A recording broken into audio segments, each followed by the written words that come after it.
그러면서 열려 있다는 말을 좀 더 깊이 생각해 보면 하나님의 나라는 누구에게나 개방이 되어 있다는 뜻입니다. 그래서 천국은 침노하는 자의 것이라고 했던 것처럼 하나님 나라를 추구하는 자에게는 하나님 나라가 열려 있다는 것이죠.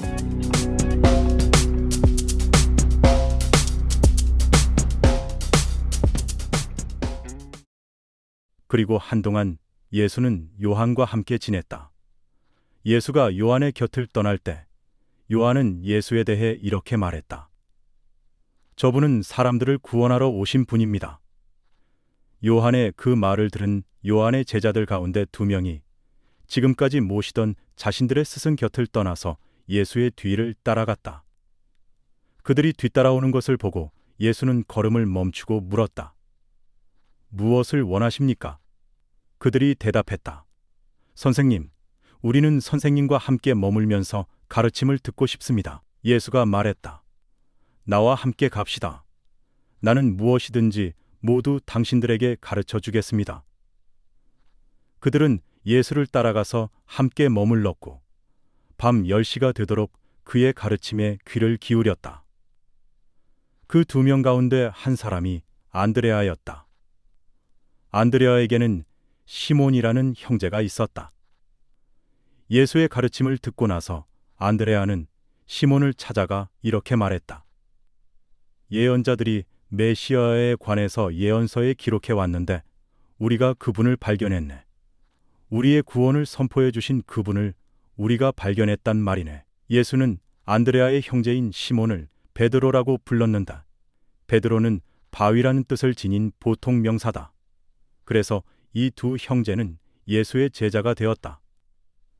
그 다음에 예수는 갈릴레아 지방에 들어서기에 앞서 필립보를 만났는데 그에게 자기를 따라오라고 불렀다. 필립보는 베드로와 안드레아와 마찬가지로 벳사이다 출신이었다.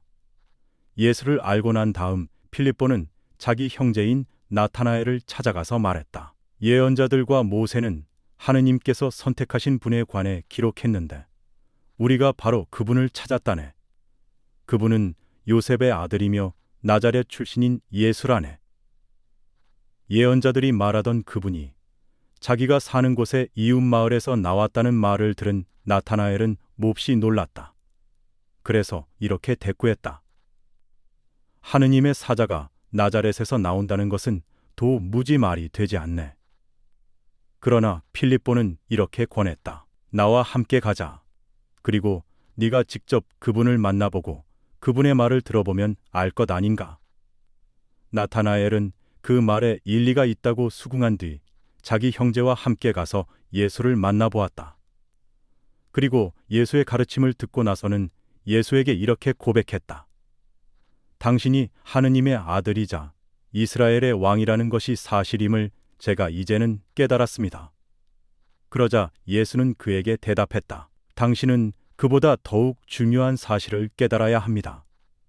이제부터는 하늘나라가 열려 있고 사람들이 하늘나라의 힘과 친교를 이룰 수 있다는 것.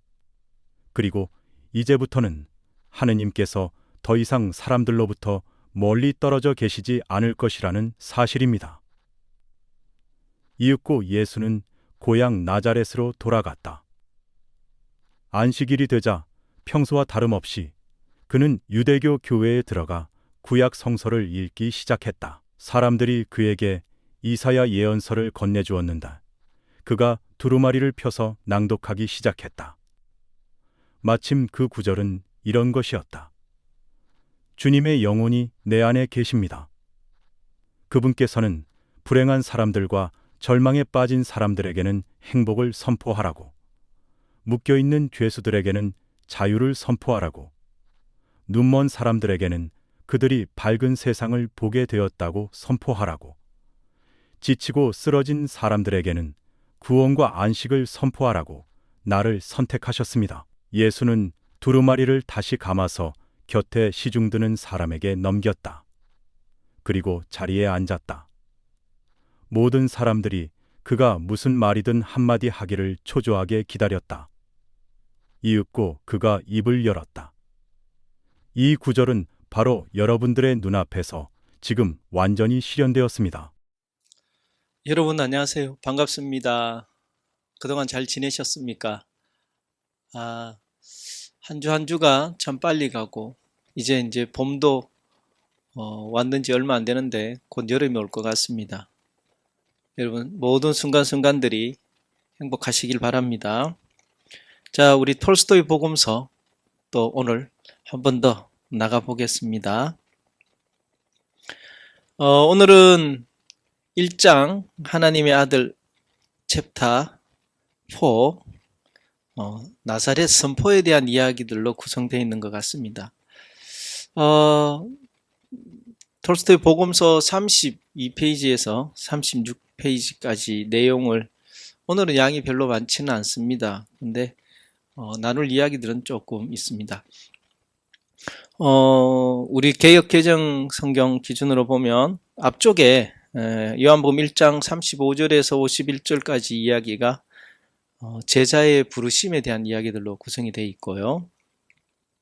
뒷부분은 누가복음 4장 16절에서 21절 나사렛 회당에서 이사야서 61장을 가지고 예수님이 선포하는 말씀에 대한 이야기입니다. 그래서 오늘은 뒷부분에 대한 이야기들로만 좀 이야기를 나눌까 합니다.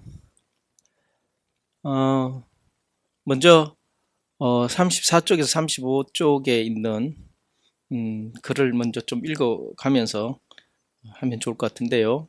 제가 한번 읽어보겠습니다. 이제부터는 하나님 나라, 하늘나라가 열려 있고 사람들이 하늘나라의 힘과 친교를 이룰 수 있다는 것, 그리고 이제부터는 하나님께서 더 이상 사람들로부터 멀리 떨어져 계시지 않을 것이라는 사실입니다. 이렇게 지금 글이 적혀 있습니다. 이렇게 좀 문장을 좀 이렇게 분석해서 가면서 좀 더 생각을 나눠보면 좋을 것 같은데, 먼저 이제부터는 하늘나라가 열려 있고, 이게 번역에 좀 오늘 몇 군데가 나타나는데, 하늘나라, 그 다음에 하나님 나라 또는 천국, 이 개념을 여러분 같이 생각하시면 됩니다. 성경에서도 마태복음에서는 천국이라는 말을 많이 썼고요. 그래서 이제부터 하늘나라가 열려 있고라고 이제 번역을 톨스토이는 이렇게 한 거는 보면 예수님이 이제 말씀을 선포하시는 거니까 그 시작점을 이야기하시는 것 같아요. 그래서 예수님께서 공생애를 시작하면서 복음을 선포하고 그 복음의 가장 그 첫 번째가 하나님 나라잖아요. 그래서 여러분 아시다시피 우리 지난번에도 이야기했지만 회개하라 천국이 가까웠다라는 말씀을 선포한 것이 바로 그것입니다. 그래서 톨스토이 예수님의 그 사상은 하나님 나라가 멀리 있는 것이 아니라는 걸 또 한 번 이야기합니다. 그래서 하나님의 나라는 지금 여기에서 체험하는 것, 하나님 나라가 이 땅에서 내가 체험하는 것을, 경험하는 것을 말합니다. 그래서 하나님의 주권이 미쳐져 있는 우리에게 그런 것을 하나님 나라라고 말합니다. 그러면서 열려 있다는 말을 좀 더 깊이 생각해 보면 하나님의 나라는 누구에게나 개방되어 있다는 뜻입니다. 그래서 천국은 침노하는 자의 것이라고 했던 것처럼 하나님 나라를 추구하는 자에게는 하나님 나라가 열려 있다는 것이죠. 그런 면에 있어서 이 부분은 하나님 나라가 모두에게 열려 있다는 것을 의미합니다. 다음 문장이 사람들이 하늘나라의 힘과 친교를 이룰 수 있다는 것이다 이렇게 되어 있는데 여기서 번역 조금 다르게 볼 필요 있습니다. 힘이라는 단어를 영어 버전을 찾아보니까 power라고 되어 있어요. 그러니까 우리로 말하면 능력 또는 권능이라고 해석하는 게 더 좋죠. 그래서 하나님 나라는 권능과 그 다음에 친교도 좋고 교통이라는 단어도 같이 쓸 수 있죠. communicate라고 해석이 되어 있으니까 교통이라는 단어도 좋을 것 같아요. 그래서 사람들이 하나님 나라와 하나님 나라의 권능과 서로 교통을 이룰 수 있다. 이 이야기를 하는 겁니다. 다시 말해서 하나님 나라의 권능이 뭐냐? 이 땅에서 진정한 성령의 역사를 통해서 모든 치유와 회복이 일어나고 주님만이 또 하나님만이 주실 수 있는 평안을 주실 수 있는 그런 능력을 상징하는 것이죠. 그런 하나님의 권능과 우리가 하나가 되는 걸 말이죠. 그래서 예수님께서도 하나님과 하나됨을 강조하시잖아요. 요한복음 10장 30절에 가면 하나님과 나는 하나다라고 말하죠. 사실 톨스토이의 생각대로 하면 우리 각자도 하나님의 영이 담겨져 있다면 하나님과 하나라는 것을 의미합니다. 그래서 여러분 아시다시피 요한복음 15장에 가면 포도나무와 가지 비유가 나오잖아요. 주는 포도나무요 우리는 가지니라고 할 때 그걸 연합이라 하거든요. 그러니까 우리도 하나님과 하나가 되었다는 것은 아주 중요한 사실입니다. 그래서 진정한 생명을 우리 누릴 수 있고 또 하나님의 그 권능으로 인해서 능력으로 인해서 우리가 이 땅을 살아갈 수 있기 때문에 이 땅에서 진정한 진리를 통한 자유를 얻을 수 있음을 이야기하죠. 그 다음에 세 번째 문장을 좀 이제 살펴보면 이제부터는 하나님께서 더 이상 사람들부터 멀리 떨어져 계시지 않을 것이라는 사실입니다. 이 부분이 앞서 제가 이야기했던 이 지금 여기에서 하나님과의 관계성입니다. 우린 많은 분들이 이 부분에 대해서 좀 다르게 생각하고 계시는 것 같아요. 하나님 나라는 멀리 계시고 하나님은 초월적인 존재로만 많이 이해하고 계세요. 사실 배우기는 그래 안 배우거든요. 초월성과 내재성을 다 가지고 계신다라고 배웠잖아요. 그래서 하나님이 나와 함께 한다는 말을 우리 임마누엘이라고 배우시잖아요. 알고 계시잖아요. 그래서 예수님의 사상은 지금 여기에서 이 땅에서 하나님과 하나가 되어져서 하나님이 계시는 곳이 곧 하나님 나라니까 그 하나님 나라를 누리고 사는 것을 이야기하는 것입니다. 그래서 우리 인간들 삶 한가운데 오셔서 우리와 함께 계신다. 그래서 예수님이 돌아가실 때 성소 지성소의 그 휘장이 찢어지면서 우리가 하나님과 바로 만날 수 있다라고 그렇게 배우지 않아요? 그런 장벽이 사라졌다는 것이 바로 이런 뜻입니다. 그래서 좀 생각을 이제는 더 확실히 할 필요가 있을 것 같아요. 우리는 하나님과 멀리 떨어진 개념이 아니라 하나님과 하나가 되는 개념. 그래서 지금 여기에서 함께 하시는. 그래서 내가 웃을 때, 울을 때, 슬플 때, 기쁠 때, 행복할 때, 불행할 때 어느 순간에나 임마누엘 하시는 하나님을 좀 느끼라. 그런 하나님이다라는 것을 지금 이야기하고 있습니다. 이런 관점에서 톨스토이 시각에서 이 부분을 좀 더 정리를 해보면 그렇습니다. 하나님의 나라는 먼 곳에 있는 이상향이 아니고 지금 여기 우리 삶 속에 열려있는 현실이라는 것을 말하고 싶었던 거죠. 그리고 하나님과 인간 사이의 거리가 없어짐으로써 우리는 바로 여기에서 하늘나라를 누리고 있다. 이 생각은 우리한테 참 중요한 것 같아요. 지금 내가 사는 여기가 하나님이 여기 계시고 나와 함께 하시고 그리고 이곳이 하나님 나라다. 그러면 여러분 그것만큼 좋은 생각, 행복함이 없을 것 같아요. 이런 믿음을 우리가 좀 가질 필요가 있지 않을까라는 생각을 해봅니다. 다음에 저 뒤쪽에 36쪽에 나오는 본문이 바로 이사야 61장을 가지고 다시 이야기한 건데 여기서도 예수님의 생각, 사상, 또 하나님의 뜻을 잘 볼 수 있습니다.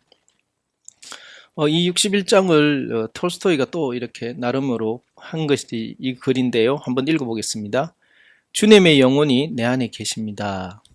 그분께서는 불행한 사람들과 절망에 빠진 사람들에게는 행복을 선포하라고, 묶여있는 죄수들에게는 자유를 선포하라고, 눈먼 사람들에게는 그들이 밝은 세상을 보게 되었다고 선포하라고, 지치고 쓰러진 사람들에게는 구원과 안식을 선포하라고 나를 선택하셨습니다.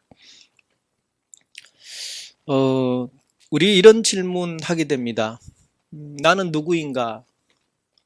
나의 삶은 어떤 삶을 살아야 하는가? 뭐 이런 말, 또는 나의 존재 이유는 뭘까? 이런 어떤 약간의 철학적인 것 같은 그런 것들이 있죠. 근데 우리가 신앙에 와 보면 그걸 우리는 사명이라는 말을 씁니다. 내가 무엇을 하고 살아야 하고 어떻게 살아야 하는지를 성경은 이야기하는데, 오늘 이 본문에서 바로 그 사명을 좀 잘 이야기하고 정리하고 있는 것 같습니다. 앞서 말씀드렸듯이 이사야서 61장을 다시 한 번 더 이렇게 표현한 건데, 바로 내 영혼이, 하나님의 영이 내 안에 들어와 있고, 그러면 그 들어온 그 영이 어떤 삶을 살아야 하는지를 정리해 주는 것이죠. 그래서 영과 사명이 내면화되어 있다, 이런 표현을 쓸 수도 있습니다. 그래서 톨스토이는 이런 부분에서 보면, 오늘 이 본문을 좀 이렇게 중요하게 한 이유는 신앙이라는 게 이렇게 형이상학적 모습만 머무는 게 아니라는 거죠. 초자연적인 개념만이 아니고 나라는 존재 안에 내면화되면서, 그게 일반적인 용어로는 양심, 우리로 말하면 성령의 역사를 통한 영적 삶, 이렇게 표현할 수 있을 건데, 그런 것들을 이 땅에서 표현하기를 원하는 겁니다. 그래서 주님의 영이 내 안에 계시다는 말은 내 안에서 들려오는 하나님의 소리, 우리 지난번에 육체의 목소리가 아니고 영의 소리, 영의 소리를 들으라는 것을 이야기합니다. 그래서 예수의 말씀을 단지 믿음이라는 그런 추상적인 게 아니라 삶의 태도, 방식으로 나타내고 살아야 된다는 것을 강조하는 것이 바로 그겁니다. 그래서 이 땅에서 하나님의 방식대로 살아갈 때 이 땅이 하나님 나라가 되잖아요. 그래서 그 모습을 우리는 알 수 있다. 그래서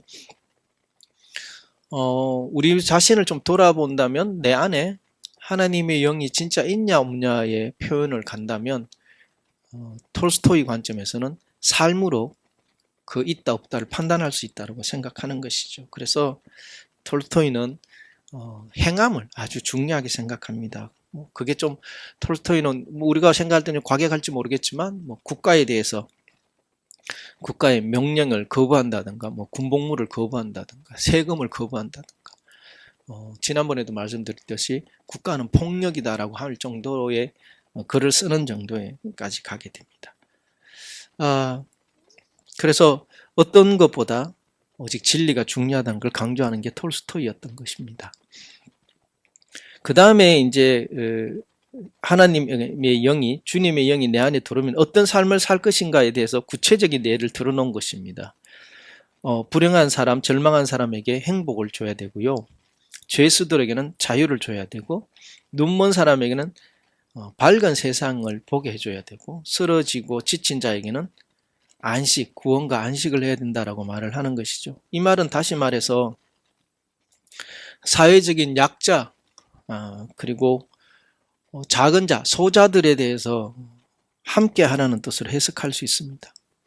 사실 톨스토이는 교회가 그 권력과 결탁하는 부분을 아주 싫어합니다. 왜냐하면 그게 복음을 왜곡시키거든요. 그 예수님께서 이 땅에 사셨던 하나님의 뜻을 바로 왜곡하기 때문에 참된 복음은 작은 자, 소자, 고통받는 이들과 함께 실제적인 관계를 맺고 지내라는 것을 의미합니다. 그게 톨스토이가 아주 중요하게 생각합니다. 사실 톨스토이가 했던 행동들은 이렇게 자기가 주장한 대로 사는 모습들이 많습니다. 오늘 이 본문에 관련돼서 하나 보면, 여러분 아시다시피 톨스토이는 50살에 회심을 했다고 말을 하는데, 회심 이후에는 소설을 쓰지 않습니다. 잘. 근데 부활이라는 책을 써요. 근데 부활을 마무리하던 이유가 뭐냐 하면, 그 당시에 두오보르파라는 어떤 그런 기독교 교파가 있어요. 근데 이 사람들의 특징이 뭐냐 하면 영적인 신앙을 아주 중요시합니다. 그리고 비폭력을 주장하고 군복무를 거부해요.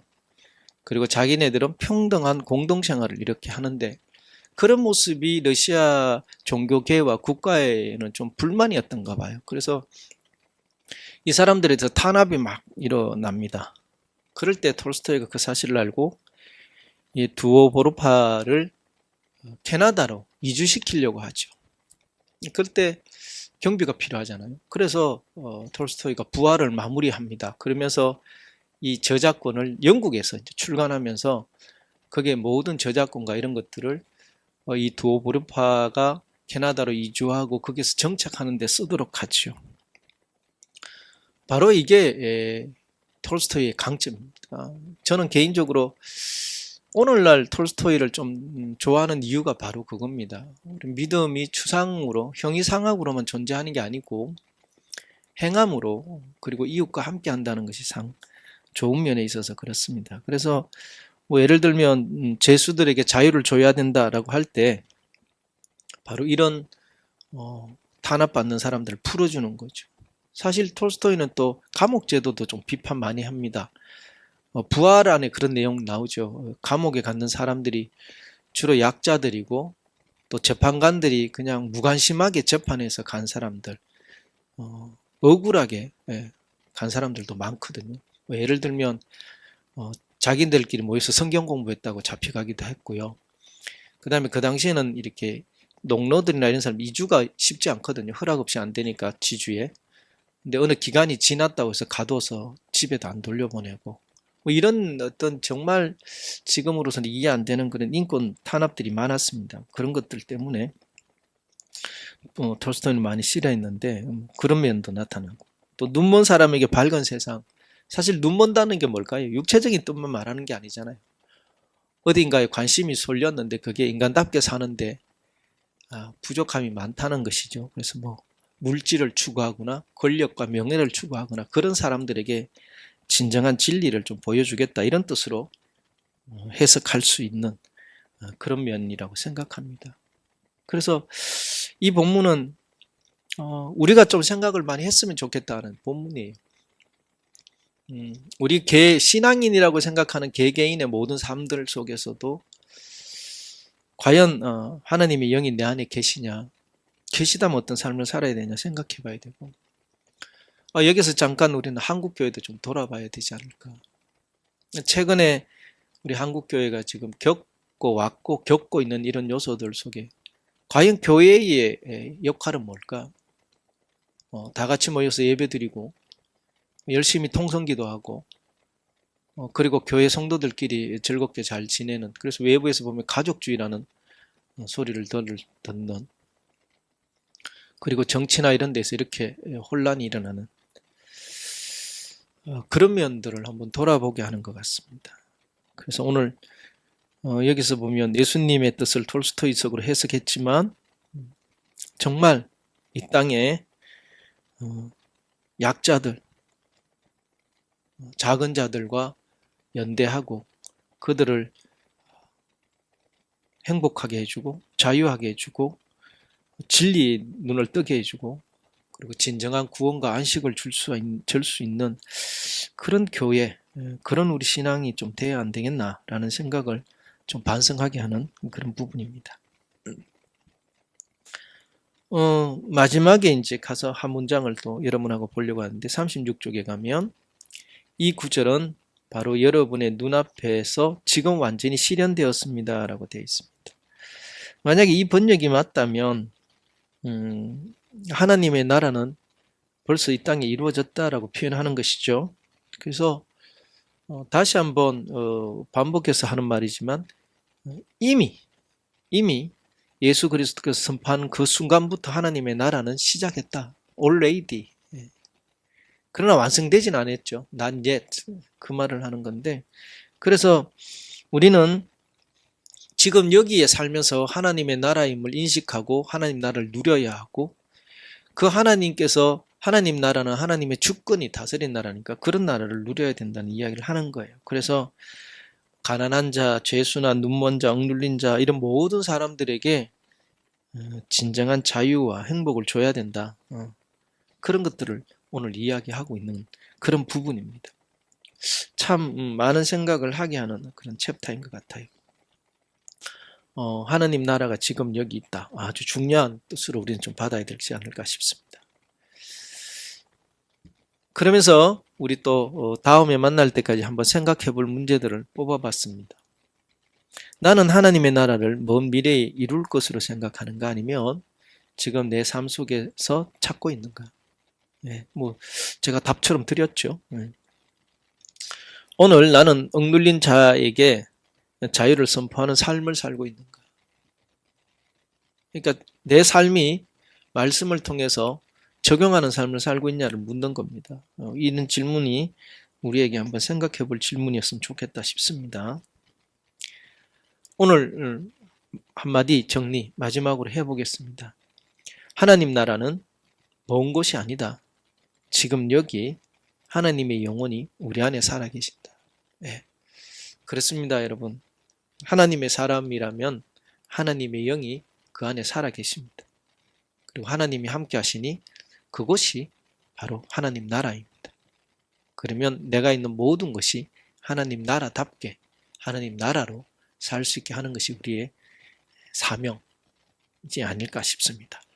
네, 여러분 어떻습니까?